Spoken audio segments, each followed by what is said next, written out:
Hello everybody, welcome to the second example on production externalities. In this video we're going to talk about a case where one firm is producing a positive externality and how we can use Pigovian subsidies to go and align our private optimums with our social optimums.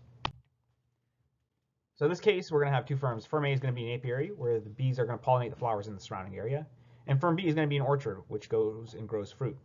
The profit functions for each of these firms are going to be given as follows, and we're going to be tasked with doing the same three things as before. We're going to look for the private optimums of QA and QB for each firm. We're going to look for the social optimums of QA and QB, which is going to be found when we merge these two firms together. And then we're going to identify the Pigovian subsidy needed to have our private optimums align with our social optimums. So for A, we need to find the private optimums of QA and QB. That's simple enough. We just simply take the first order conditions of each profit function, and we find that our private optimums of QA and QB is going to be PA all over 2 and PB all over 2 for both QA and QB respectively. Next, we are going to look for our social optimums.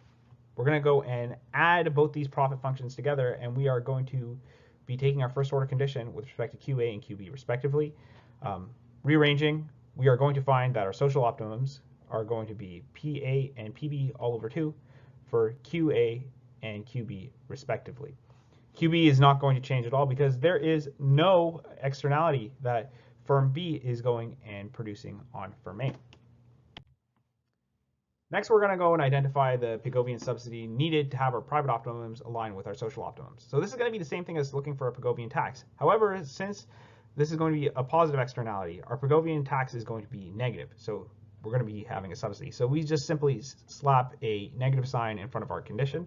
In our case, this is going to be where TA is going to be equal to QA here.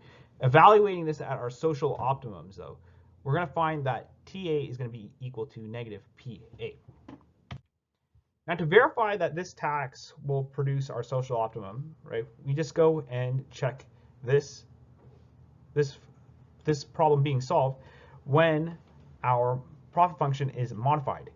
Since TA is going to be equal to negative PA, we go and we have our profit function being equal to 2PA QA minus QA squared. Taking our first order condition of this problem, we find that QA, which is going to be our competitive optimum with our Pigovian subsidy, is going to be PA, which is going to be the same as our Pareto optimal quantity. So that's how you would go and solve for a case of externalities, looking for our private optimums, our Pareto optimal outcomes, and then identifying our Pigovian subsidy in this case. I hope this video helps. I'll see you guys in the next one.